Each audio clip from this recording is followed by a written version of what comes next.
you for watching ZeN TV. Here we actively believe in the passion of MeWeZeN. What does that mean? For me, it's something that's really alive. It's living, laughing, loving, caring, sharing, nurturing, supporting. It's a verb, it's a doing word. And we actively seek out people in the community who reflect that MeWeZeN ethos. Today we're talking to Lisa Jackson, actor, playwright and advocate of community cohesion. Over to you, G. Actor, playwright, advocate of community cohesion, and all-round wonderful person. Enough about me. Lisa, welcome to the show. Well, thank you. It's a pleasure to be here. No problem. I mean, I've known you for a number of years. Now, for those who don't know anything about you, tell us a little bit about your good self. Well, I love people, basically. And the kind of work that I do is using performance, drama, to be able to engage people. And some people may know the characters that I produce, such as Patty Dumpling, and Enos, and Vincent. And basically I'm about people and creating certain characters so that I can pass on key messages to them. So a lot of the work that I tend to do, it is drama and performance. Yeah, a little bit of comedy. It kind of celebrates the cultural heritage, my Jamaican, my Irish and my English. But also it's used by various different clients to enhance their... And also there's various different types of clients that see the value of my work to be able to pass on their medical, clinical or their social research to audiences that they want to reach. So people sort of like see you perform, get in touch with you and commission you to do stuff for them? That's correct, yeah. I actually started off in retail and then I went to work, retail in fashion. And then I went to work for an organisation selling clinical medical waste disposal, sanitary bins. Okay, not very interesting. No. But I always had this desire to write and perform. And from the age of 7, at school, I was a very shy person. And I used to put on these different characters, create characters so that I could sort of get through school really, because I was really shy and I didn't really like to be in that kind of environment. And what I used to do is pick up, back in the day when children should be seen and not heard, back at my grandma's house, various different characters used to come into the room and I just used to sit there and absorb everything like a sponge.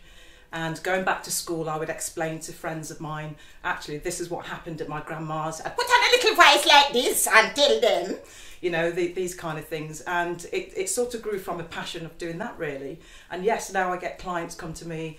I'm working with Nottingham Trent University currently and the Van Geese Centre, the John Van Geese Centre, to sort of pass on key message about prostate cancer to men in our community, because basically 1 in 4 black men will at some time in their life get the prostate cancer.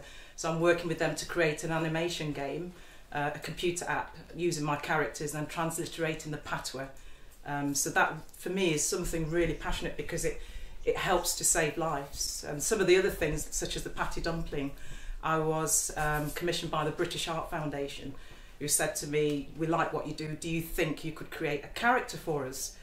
And I thought, well no, actually I'm only used to playing the characters that I usually play. So it was quite a challenge really, but I think about the people around me at the time, because such people as Bright Ideas Nottingham, Lisa Robinson, Rose Thompson from BME Cancer Communities, these were the people, the organisations that were commissioned by the British Art Foundation to actually deliver key messages into the African Caribbean communities. And because they knew of me and they liked what I did, they were the one that made that introduction to the British Art Foundation. And thankfully through that time they liked what I did, we managed to create that character. And it's great to see that it actually is making a difference and hopefully saving people's lives. So why do you love the community so much? Well, the community, people, they reflect me, my family. People always say to me, you know, sort of, oh, you could be a role model, why don't you be a role model for this or that? And I always think we all should be role models. If we are all role models in our own family and look after those within our own families and our own community, then that makes for a stronger community overall. And so I've always had this passion for people, and I think like myself, I was someone in society that was too scared to have a voice. At school I used to hide behind those different characters, and I think growing up as well in a sort of dual heritage, you know, people identify me as being probably black as opposed to white. And I remember at school people saying, you know, Lisa, you know, your colour's almost white like ours, you will fit in. And so sort of growing with that, you know, I can remember times sort of moving off the pavement to let people pass because thinking, you know, do we belong here? And so I always feel there's a really important part of my culture, my heritage, and to learn about the roots and the foundation of who I am, and hopefully to pass that on to other people as well. So sis, what is the power of community in your opinion? I think the power of community is everything, and sometimes actually I kind of challenge what does community mean, because you know we don't tend to, everyone's kind of dispersed, and that sense of community can be kind of lost. I think it's those common connects. So basically I think of the local populous people and having respect for those different people that are living in the same space really, and respect for each of those people's cultures. And I think that's what culture is. It's that shared space. So people and community, for me, it's very important to kind of look and respect those differences that we have. And I think within the work that I do, very important about community volunteers, because if you can try and empower or support people to have their voice, I think that's a really, that for me, that's the essence of my work that makes me want to function and do the work that I do. Okay, there's two characters that spring to mind. Well, there's three. Tell me a bit about the characters that you bring alive on stage. Mona Lisa and Patty Dumpling, and what's the other lady? Was it a bloke? Enos. Enos. I remember seeing Enos, I think it was in Burton, you performed him. Now tell me a bit about these three characters. Okay. For those who don't know, have never seen them before. Okay, well, Mona Lisa, yes, that is actually my kind of stage name. Okay. So it's a name really that I hide behind, because with equity you have to have kind of a stage name. So I thought, well, what would my stage name be? And I'm very particular. I didn't like to sort of say my name's Lisa Jackson. I want to kind of hide behind something, because I am quite private about my private life. So the Mona Lisa was about monologues, Lisa. So Mono Lisa, out of one woman, many voices. And then came the Mona Lisa Productions. And the Mona Lisa production is about the artist, but also looking and producing a team of people from within the community that are artistic, you know, and growing and cultivating each other at the same time. So that's the Mona Lisa side. The Enos character. Enos. Alright.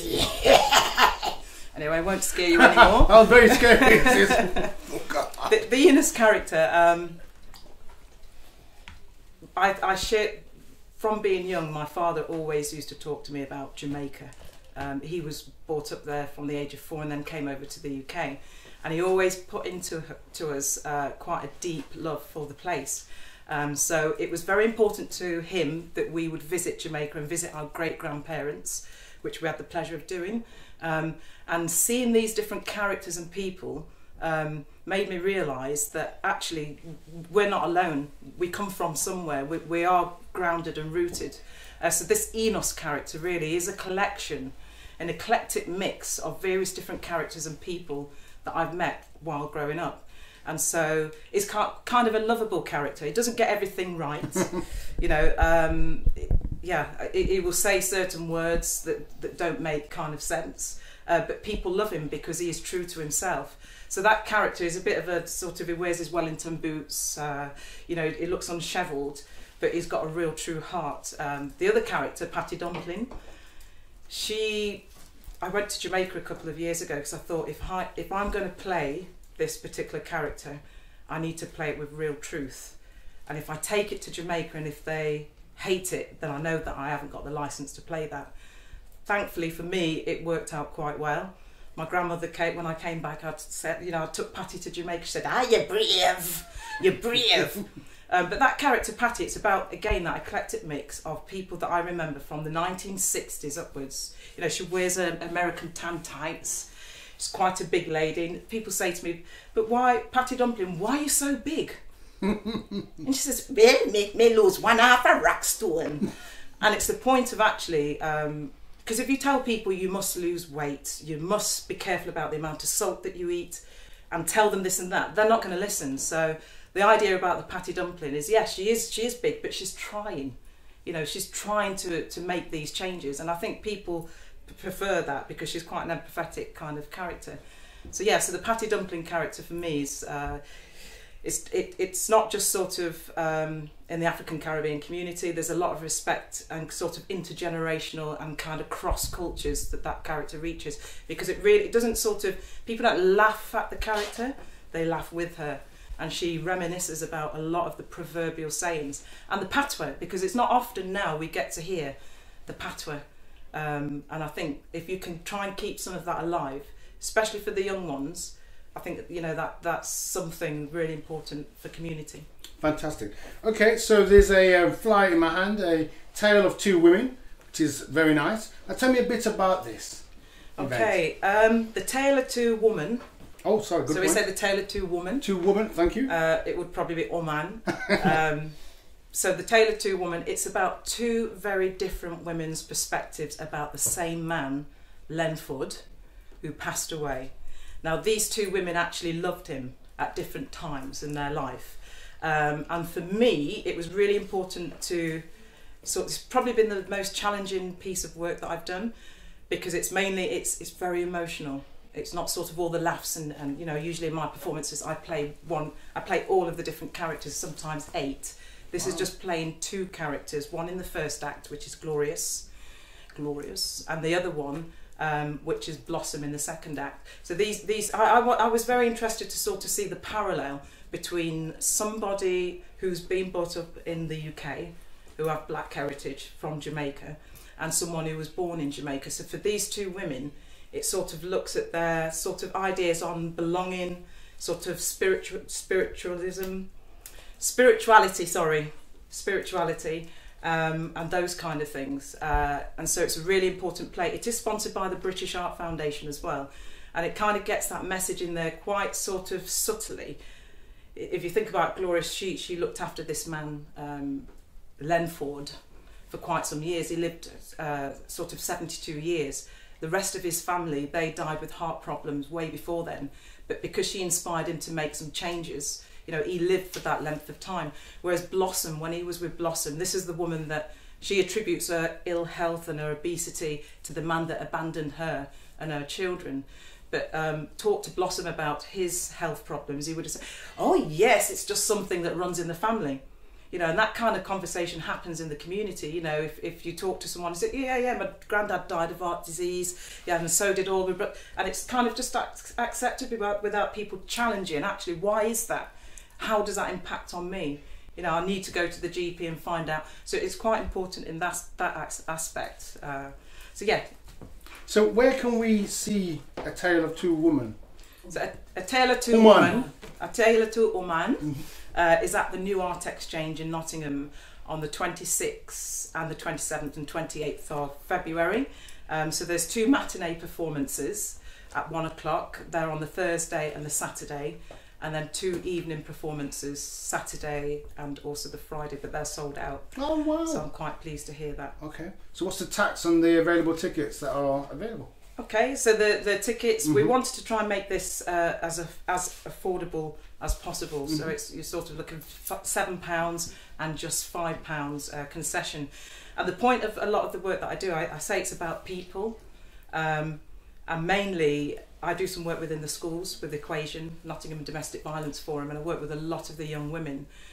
So a lot of the current themes that we discuss about sort of relationships, our life choices that we make, I'm inviting these schools to come along because I think it's a really valid piece of work for them to see. A final question, what does MeWeZeN mean to you?